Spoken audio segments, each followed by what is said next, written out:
Javerim, Javerot, muy buenos días, muy buenas tardes, muy buenas noches.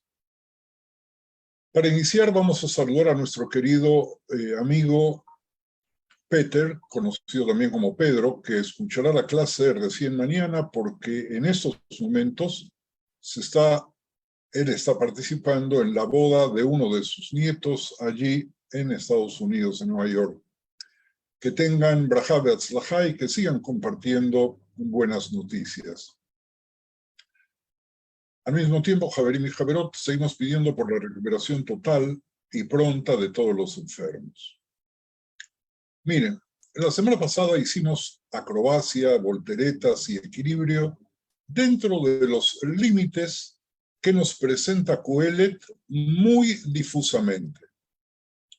Pienso que es hora de aterrizar y aclarar lo que quedó confuso, o por lo menos asegurarnos para que, si tropezáramos en la explicación, quede igualmente comprensible.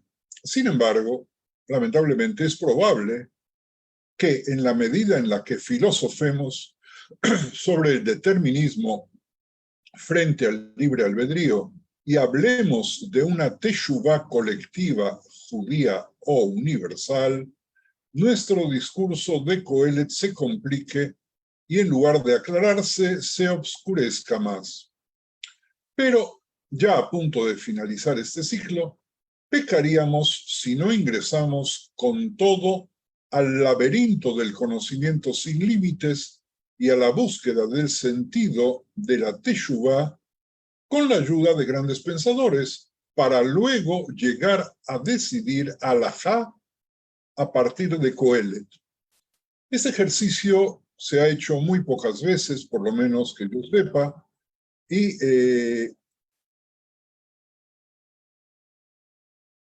estoy viendo en estos momentos que tenemos que admitir a Javerim en la sala de espera. Yo los voy a Suriel, admitir, no fíjate te si hay preocupes. gente en sala de espera. Ya entraron. Ok, Yo los estoy gracias. metiendo, no te preocupes. Ok, pero ya a punto de finalizar este ciclo, decía, pecaríamos si no ingresamos a todo el laberinto del conocimiento sin ponernos límites, buscando el sentido de la teshuvá y yendo y pidiendo auxilio a grandes pensadores. Javerim, perdónenme si nos complicamos, pero creo que es importante hacerlo en estos momentos, por lo menos llegar a la verdad de nuestros sentimientos frente a nuevas preguntas. Recordarán que sin quererlo vimos en Qoheleth una indicación que nos permitió reabrir un tema totalmente resuelto por nuestros sabios, que es el del libre albedrío. Cualquier judío, mejor dicho, todo judío, tiene muy claro el concepto de que todo está previsto, pero que la decisión la tomamos nosotros. Frente a una aparente contradicción, si todo está previsto, pareciera ser de que no hay libertad de elegir. La mayoría de nosotros creen que cuando Dios nos creó, nos dio libre albedrío. Esta es la idea de que las personas son capaces de tomar sus propias decisiones y saber distinguir el bien del mal. Por lo tanto, creemos que es responsabilidad del individuo seguir las mitzvot, que se consideran puntos de orientación para ayudarnos a utilizar correctamente nuestra libertad de elección. Muchos de nosotros creemos que siguiendo las mitzvot viviremos una buena vida y nos acercaremos a Dios. Algunos creen que esto también les ayudará a ser bien juzgados en la otra vida y a conseguir un lugar en el Gan Eden. La historia de Adán y Javá muestra cómo Dios dio el libre albedrío, pero también que hay consecuencias negativas, muy negativas, si este libre albedrío se utiliza para ir en contra de Dios. El rabino Isaac Hutner, que vivió durante el siglo pasado, creía firmemente en la importancia del libre albedrío y luchó contra la tendencia científica moderna que pretendía negar el libre albedrío. Sí, hay una tendencia científica en nuestros días que lo niega. No obstante, como alumno de pensadores de inclinación determinista, en sus escritos sobre Yom Kippur, Raf Utner integra ambos conceptos para resolver un problema lógico con el arrepentimiento. En estos días de Jodesh Elul, me siento tentado a analizarlo bajo la umbrela, bajo el paraguas, bajo la sombrilla de Coelet. Desde una perspectiva lógica, las transgresiones no podrían arreglarse. Una vez que se ha realizado una acción, queda para siempre cementada en el pasado. ¿Cómo podría alguien retroceder en el tiempo y desarraigar una transgresión anterior al grado tal de ni siquiera dejarle aureol? Para resolver este problema, Raf Utner recurre al determinismo, citando la promesa de Devarim que Dios nos va a dar un futuro de arrepentimiento y redención. Por favor, Javerim, abran Deuteronomio 30 en los primeros versículos, Devarim 30 en los primeros versículos. El texto dice así: cuando te sucedan estas cosas, la bendición y la maldición que te he propuesto, si las meditas en tu corazón en medio de las naciones donde Hashem tu Dios te haya arrojado, si vuelves a Hashem tu Dios, si escuchas su voz en todo lo que yo te mando hoy, Hashem tu Dios cambiará tu suerte. Repito, Dios cambiará tu suerte.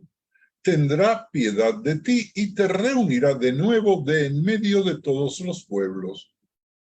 Aunque tus desterrados estén en el extremo de los cielos, de allí mismo te recogerá Hashem tu Dios y vendrá a buscarte. Te llevará otra vez a la tierra poseída por tus padres para que también tú la poseas. Te hará feliz y te multiplicará más que a tus padres. Hashem, tu Dios, circuncidará tu corazón y el corazón de tu descendencia, a fin de que ames a Hashem, tu Dios, con todo tu corazón y con toda tu alma para que vivas.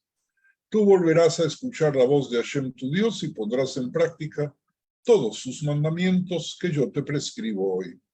Si tú escuchas la voz de Hashem, tu Dios, guardando sus mandamientos y sus preceptos, lo que está escrito en el libro de esta ley, si te conviertes a Hashem tu Dios con todo tu corazón y con toda tu alma. Miren Javerim, miren Javerot, la promesa de Dios que aparece en Devarim y que acabamos de ver, anula la lógica humana al predeterminar un futuro acto de arrepentimiento, estableciendo así la viabilidad de ordenar el arrepentimiento futuro en el presente. Cosa que parece absurda. ¿Cómo puedo hoy ordenar el arrepentimiento futuro cuando estoy actuando mal? Raf Utner observa una inversión de esta secuencia de acontecimientos. Por lo general, la viabilidad de realizar una acción proviene de su mandamiento previo, pero con respecto al arrepentimiento, su ocurrencia futura establece la viabilidad del mandato presente. Sin su ocurrencia futura, el mandato presente, la mitzvah, pareciese carecer de viabilidad. En otras palabras, desde el punto de vista de la lógica, porque el arrepentimiento va a ocurrir, puede ocurrir. Además, el Raf Utner señala que el arrepentimiento posee un aspecto educativo. La humanidad se desespera por lograr el arrepentimiento debido a su imposibilidad lógica. Es decir, el Raf habla del elemento educativo de la Teshuvá. la humanidad se desespera por lograr Teshuvá debido a su imposibilidad lógica, cosa que parece muy poco lógica. La muerte masiva, y ahí vamos a entrar a poner el dedo en el ventilador en un tema que por lo general no se toca, la muerte masiva resultante de la guerra, el hambre y la enfermedad, así como las vicisitudes de la pobreza extrema y la servidumbre sexual forzada, son males pandémicos reconocibles del mundo contemporáneo. A la luz de su magnitud, se vuelven nugatorios y falsos el arrepentimiento, el pesar por los daños infligidos a otros o a uno mismo, y el perdón que proferiría la eliminación de la culpa de quienes han infligido esos daños. Jacques Derrida afirma que el perdón es intrínsecamente y no circunstancialmente o históricamente imposible. Repito, el perdón es intrínseca y no circunstancialmente o históricamente imposible. Miren cómo nos afecta a nosotros la actualidad. En estos días, mamash, en estos días, ayer, anteayer, se hacen ceremonias en Alemania para recordar a las víctimas del atentado de Múnich contra los atletas israelíes. Ceremonias que se hacen apenas 50 años después. El perdón, atrapado en una paradoja, solo es posible si existe lo imperdonable. Así, el perdón, si es que existe, solo puede existir como exento de la ley de lo posible. ¿Acaso no abre esta afirmación el camino a la desesperación y a la desesperanza? Más preocupante para Derrida es su concesión de que el perdón puede ser necesario en el ámbito de lo político y lo jurídico. Si es así, ¿no es la pureza de la imposibilidad del perdón tan crucial para él contaminada? ¿No está contaminada la pureza de la imposibilidad del perdón? Al señalar algunas de las dificultades de la posición de Derrida, apelaré a la distinción de Vladimir Yankelevich entre lo imperdonable y lo inexcusable.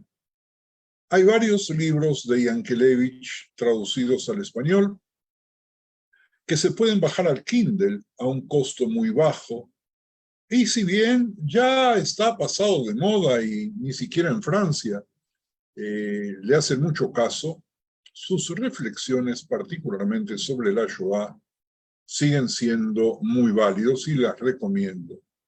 También consideraré el significado del arrepentimiento en la ética teológica de Levinas, que ahora se ha puesto de moda, y Max Scheler. El perdón, concluyo, es vacuo sin la expiación, una posición que puede entenderse de forma útil en el contexto del análisis del judaísmo sobre la purificación y la absolución de la liturgia del día de la expiación. Sostengo que lo que desaparece es la seguridad de Derrida sobre la imposibilidad del perdón, una desaparición que permite la esperanza. Así, cualquier acto de arrepentimiento demuestra la posibilidad de arrepentirse, lo que aumenta la confianza de la humanidad en su capacidad de arrepentirse. Paradójicamente, la promesa determinista del arrepentimiento aumenta el propósito de la humanidad. Todos estos son conceptos muy abstractos y de alguna forma rompen con lo que nosotros estamos acostumbrados a pensar. Y vamos a ver si podemos entenderlos mejor cuando analicemos una afirmación similar de que el determinismo engrandece el propósito humano, tal como aparece en el libro del profeta Yeshayahu. La tradición judía considera optimista y gloriosa la descripción de la redención que hace Yeshayahu en el capítulo 61 a partir del versículo 10. Yeshayahu 61, 10. En gran manera me gozaré en Hashem, mi alma se alegrará en mi Dios, porque me vistió con vestiduras de salvación, me rodeó de manto de justicia, como a novio me atavió y como a novia adornada con sus joyas. Así, el Talmud, en Baba Batra, afirma que Yeshayahu trata enteramente de la consolación. Y nosotros nos encontramos en las 7 semanas de consolación, que van desde Tisha B'Av hasta Rosh Hashanah.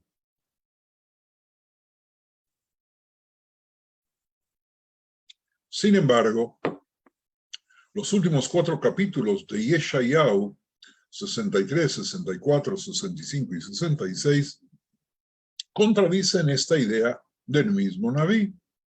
El Maharashá de Baba Batra 14b señala esta contradicción y ofrece la insatisfactoria respuesta de que cuando la Gemara dice totalmente o enteramente, se refiere solamente a la mayoría.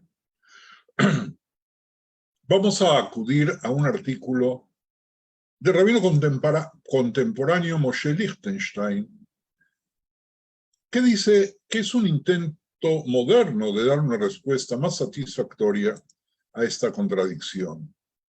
Lichtenstein dice, Dios redime al pueblo judío, pero, escuchen bien, a un precio considerable. Dios reparte castigos feroces y solo algunos sobreviven, como se describe en el último verso del libro. Saldrán y verán los cadáveres de los hombres que se rebelaron contra mí, porque su gusano nunca morirá, ni su fuego se apagará, y serán abominables a todo hombre. Vean, por favor, Yeshayahu 66, 24. El rabino Moshe Lichtenstein reconcilia esta contradicción delineando 2 tipos diferentes de redención. Así lo escribió en Netivei Nevuah. La posición de rabino Lichtenstein se hace eco de la opinión de Rabbi Yohanan en Sanedrín 98a, que dice, escuchen, Javerim, esto que es impactante, seguramente lo han escuchado, pero cada vez que yo lo veo me impacta más. Sanedrín 98a. El hijo de David vendrá solo en una generación enteramente inocente, en cuyo caso obviamente serán merecedores de esa redención, o en una generación enteramente culpable, en cuyo caso no habrá alternativa a la redención. Él puede venir en una generación que es totalmente inocente, porque está escrito en Yeshayahu 60:21, y tu pueblo será todo justo, heredará la tierra para siempre. Puede venir en una generación totalmente culpable, porque así está escrito, y vio que no había hombre y se asombró de que no hubiera intercesor. Por tanto, su brazo le trajo la salvación y su justicia le sostuvo. Así dice Yeshayahu 59:16. Y está escrito, por amor a mí, por amor a mí lo haré, porque ¿cómo ha de ser profanado? Y mi gloria no la daré a otro. Dice Yeshayahu 48:11. Miren ustedes esa terrible contradicción lógica y esa apertura de una puerta a la esperanza, de una puerta relativa, que es que también nosotros, en una generación en la cual todos son pecadores y todos son culpables, todos somos culpables, igualmente se volverá perentoria la llegada de la salvación y de la redención. ¿Y la Teshuvá dónde queda? En lo que dice la Gemara comentando a Yeshayahu. Dejo la pregunta.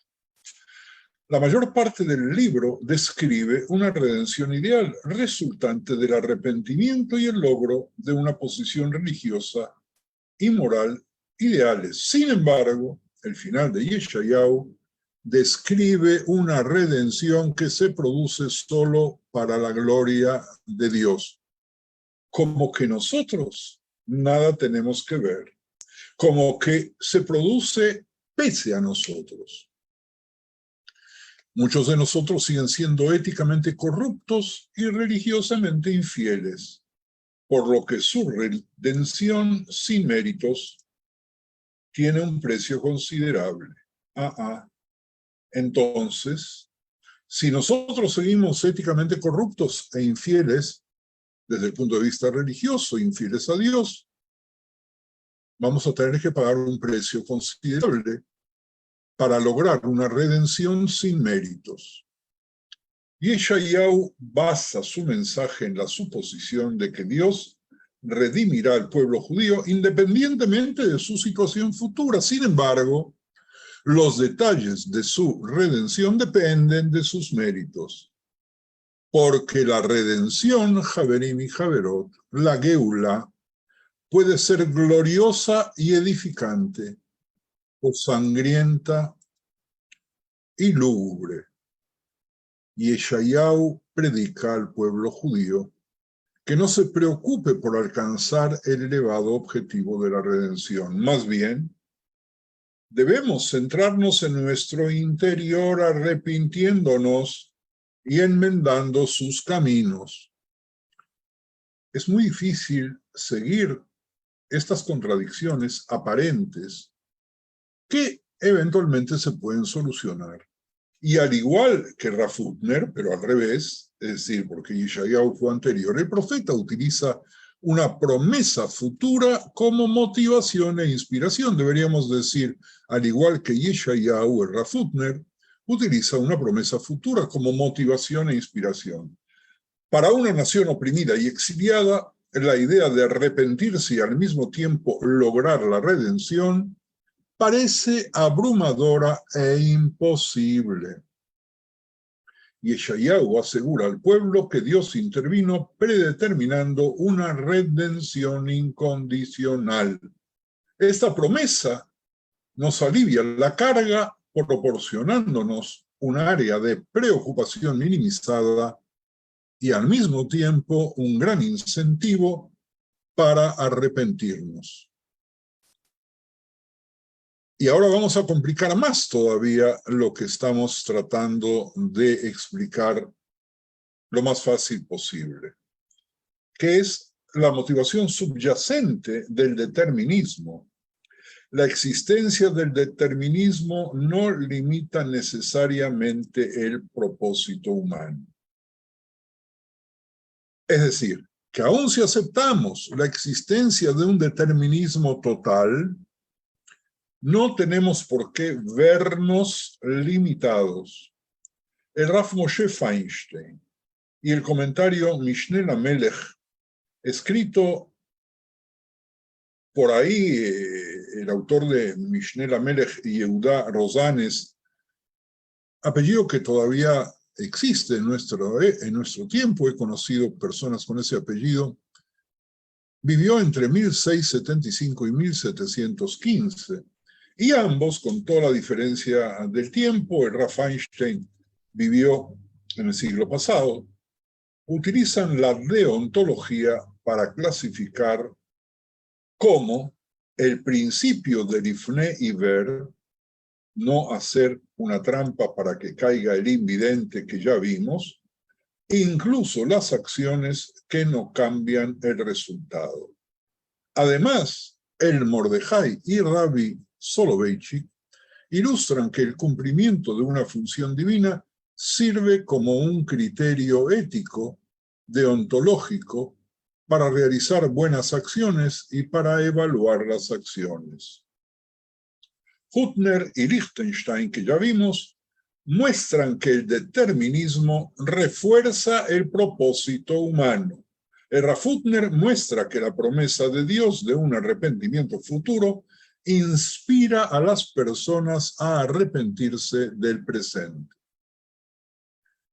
Permite respirar, ¿verdad? Del mismo modo, el Rav Lichtenstein destaca que la promesa de Yeshayahu de una redención incondicional alivia la carga del pueblo judío y también inspira el arrepentimiento. Asignar importancia al determinismo refleja la concepción fundamental de que las limitaciones inherentes a la humanidad requieren de la ayuda divina. A nivel individual, la elección ilimitada es abrumadora. Repito, a nivel individual, al mío, al tuyo, la elección ilimitada es abrumadora. Recientes investigaciones psicológicas ahondan en la idea de que la sobreabundancia de opciones paraliza y perjudica la toma de decisiones.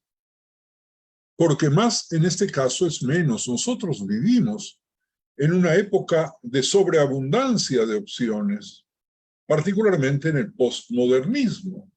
Pero esa sobreabundancia de opciones nos perjudica porque nos resulta difícil tomar decisiones. Entonces, más es menos.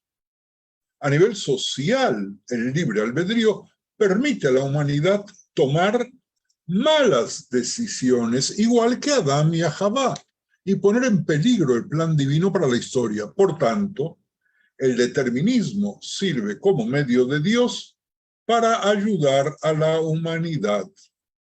El Mordejai, que nombramos hace un instante, de Praga, nacido en 1530 y que falleciese en 1612, y que viviese también en Venecia, de alguna forma inspira a Huttner y a Lichtenstein porque destacan todos que el determinismo garantiza que la historia cumpla su propósito divino y los elevados objetivos de salvación, arrepentimiento y redención.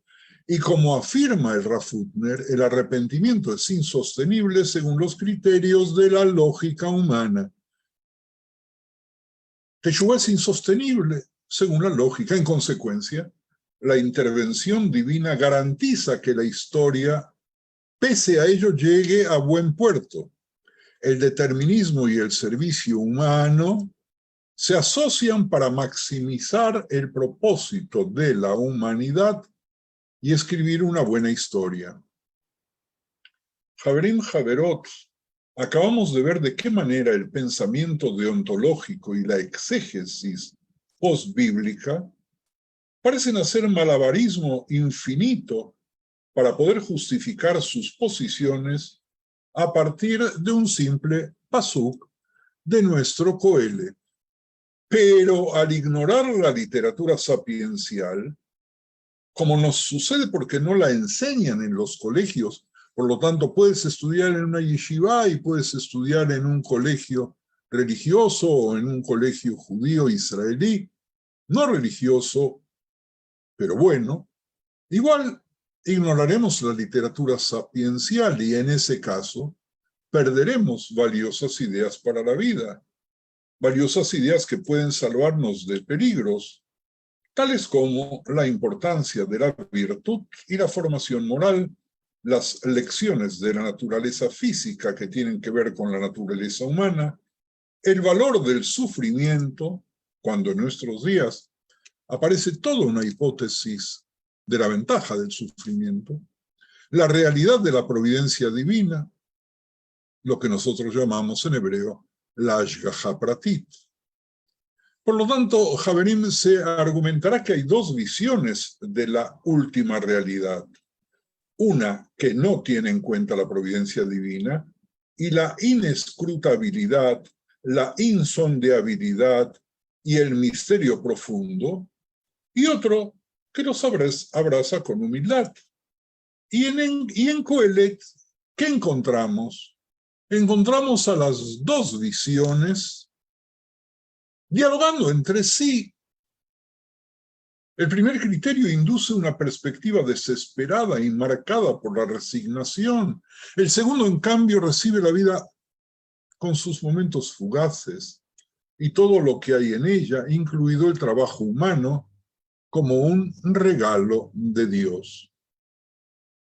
Esta interpretación alternativa, en lugar de considerar que Coelet promueve la desesperación y el pesimismo como surge de una primera lectura del texto, entiende que el libro enseña a través de una teología indirecta, que el que teme a Dios experimentará niveles de satisfacción y contento, sobre todo en el contexto del trabajo, y que esta experiencia y no la desesperación y la resignación es normativa, y quien entiende así Coelet vive más feliz. Hasta aquí una visión complementaria al intríngulis, la complicación y los obstáculos de la semana pasada. Y ahora vamos a tratar de avanzar con Coelet, excepto alguno de vosotros quisiese hacer algún comentario.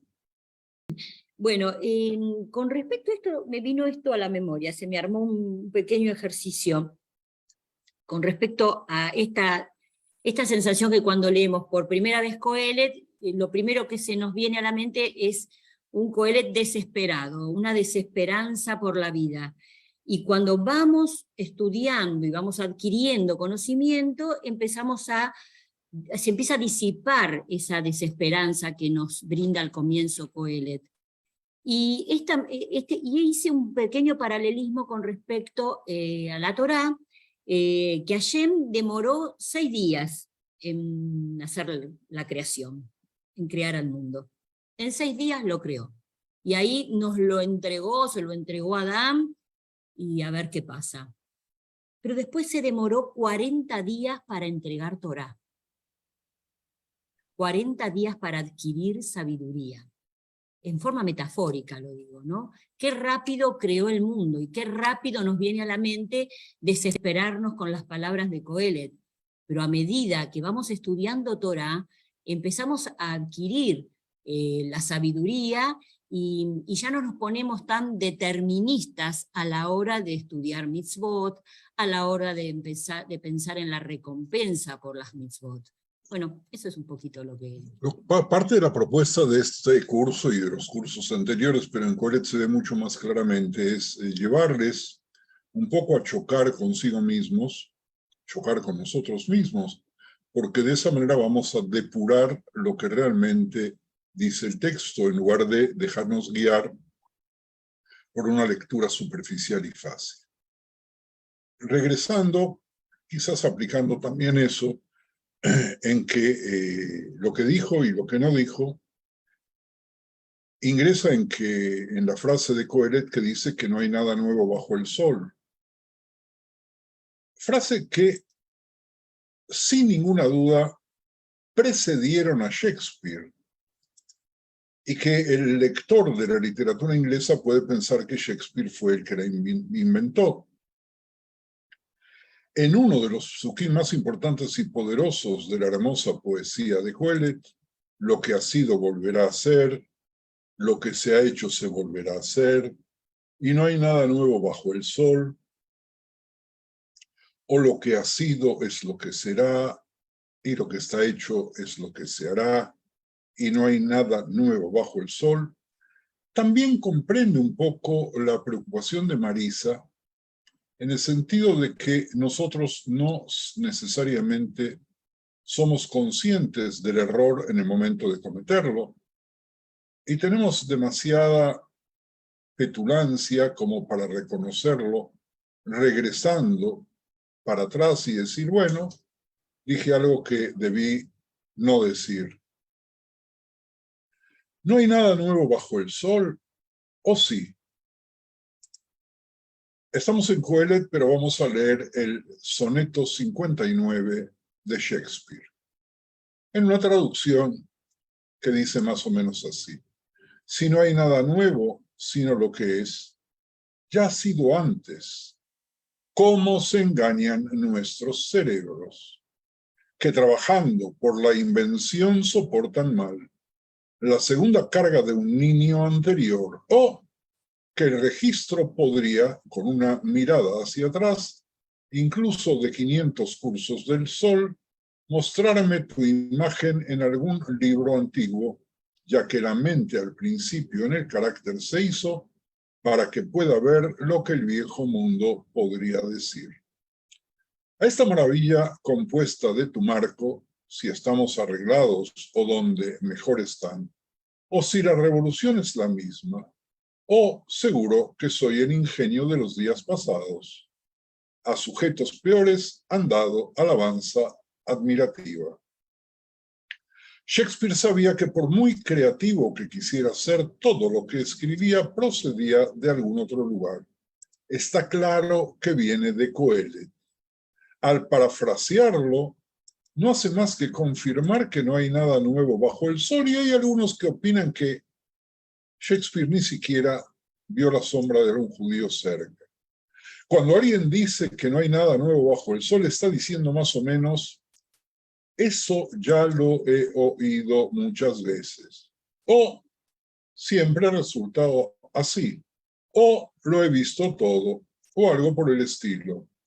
Ein kol hadash tachat hashemesh. No hay nada nuevo bajo el sol. Nuestros sabios que acuñaron la expresión Shivim Panim la Torah lo saben perfectamente, porque 70 rostros tiene la Torah para que podamos descubrirlos. Esta frase significa literalmente que la Torah tiene 70 caras y expresa la idea que puede ser interpretada por diferentes enfoques que representan muchos puntos de vista diferentes. Para la atención de todos los buscadores de noticias, en este momento, Haverim Haverot, ninguna noticia es una buena noticia. Esta es una frase que une un grano de humor con 2 granos de verdad. Esto se dijo mucho antes de que pudiéramos pensar en tal expresión, y el fondo de toda novedad fue subrayado durante mucho tiempo atrás por Coelet. Lo que ha sido es lo que será, y lo que se ha hecho es lo que se hará, y no hay nada nuevo bajo el sol. La frase Tajat Hashamesh, debajo del sol, es exclusiva de Coelet y aparece en el texto, si no conté mal, 29 veces. Algunos estudiosos sugieren que Coelet desarrolló un argumento contra el antiguo mundo pagano griego, cuando tenían lugar orgías bacanales y celebraciones salvajes. Los jajamín pensaban que la lectura de Coelet daría un puntapié en las tripas al judío y le daría una bofetada en la cara, pero uno puede imaginarse a Coelet adoptando el punto de vista aristotélico y científico moderno de que nada ha sido creado o destruido, que Dios como creador es una verdad necesaria para las masas de judíos que necesitan no solo creer en un Dios que manda, sino también reconocer que debe haber una autoridad moral superior a la hora de ordenar la sociedad judía, dando así un sentido último a nuestras vidas. No en vano, tantos estudiosos han visto sesgos aristotélicos en el texto de Coelet. La pregunta que nosotros tenemos que hacernos es, ¿tenía razón Coelet cuando proclamaba no hay nada nuevo bajo el sol? ¿Acaso quería decir que este es el mundo tal y cual ha sido siempre y siempre será, y que nada de lo que pensamos, sentimos y creamos como seres humanos es nuevo. Tenemos unos minutos antes de que se vaya la hora para irnos al discurso de aceptación del Premio Nobel de Literatura del año 1996. Les recuerdo que fue la escritora polaca Wisława Szymborska. Ella fue muy elocuente. Insistió en que sí, hay algo nuevo bajo el sol todos los días. Y se dirigió en su discurso directamente a Coelho con estas palabras. A veces sueño con situaciones que no pueden hacerse realidad. Imagino audazmente, por ejemplo, que tengo la oportunidad de charlar con Coelho mismo, el autor de ese conmovedor lamento sobre la vanidad de todos los esfuerzos humanos. Me inclino profundamente ante él porque es uno de los más grandes poetas, Coelho, al menos para mí. Luego le agarró la mano. No hay nada nuevo bajo el sol. Eso es lo que escribiste, Coelho. Pero tú mismo naciste nuevo bajo el sol. Y el poema que creaste también es nuevo bajo el sol, ya que nadie lo escribió antes que tú. Y todos tus lectores son también nuevos bajo el sol, ya que los que vivieron antes que tú no pudieron leer tu poema. Y ese ciprés bajo el cual estás sentado no ha crecido desde la noche de los tiempos. Surgió por la vía de otro ciprés, parecido al tuyo, pero no exactamente igual. Y Coelho, también me gustaría preguntarte, ¿en qué cosa nueva bajo el sol piensas trabajar ahora? ¿Un complemento más a los pensamientos que ya has expresado? ¿O tal vez te sientas tentado a contradecir a algunos de ellos ahora? En tu anterior trabajo mencionaste la alegría. ¿Y qué pasa si la alegría es efímera? Entonces, quizás tu nuevo poema bajo el sol sea sobre la alegría. Has tomado ya notas, tienes borradores.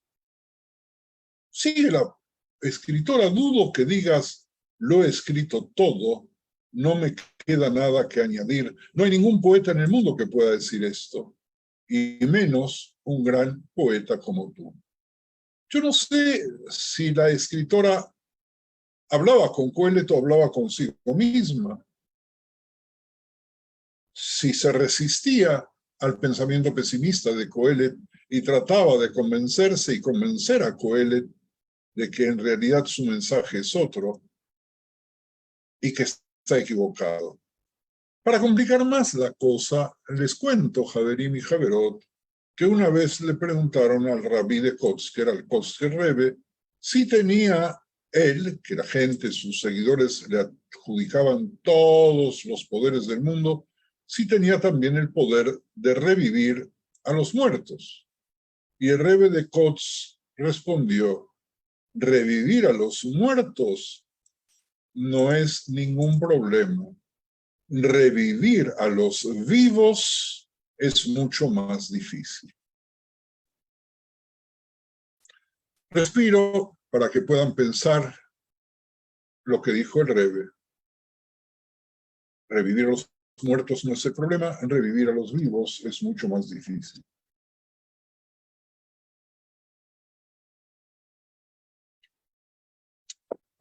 Ciertamente, la naturaleza, Javerim y Javerot, ha marcado su curso, pero el ser humano es un ser pensante, creador y trascendente, y en efecto, creo que tenemos la capacidad de crearnos de nuevo en cada momento. Tenemos la capacidad de crearnos de nuevo en cada momento. Y así mejorarnos a nosotros mismos para hacer el tikkun nefesh y para mejorar al mundo para hacer lo que llamamos el tikkun olam. Desde el comienzo de Elul hasta Simchat Torah, es nuestra temporada para que el pueblo judío celebre el renacimiento y la renovación espiritual. Nuestra visión del mundo es un reto para Coelho. Porque vamos a decir, como la escritora polaca, sí hay algo nuevo bajo el sol. ¿Qué es lo nuevo bajo el sol? Todo. También nosotros. Y Mesra nos enseña en lo que ha sido que el salmista dice respecto a las creaciones superiores que Dios también las ha establecido por siempre y para siempre. Como que contradice a Coelet. Él ha hecho un decreto que no será transgredido, dice Teilim 148:6. Los hizo ser eternamente y para siempre. Les puso ley que no será quebrantada. Dice con respecto a las creaciones inferiores, porque solo su nombre es exaltado. Aparece en el Pasuk 13. El significado de esto último es que lo que está sobre la tierra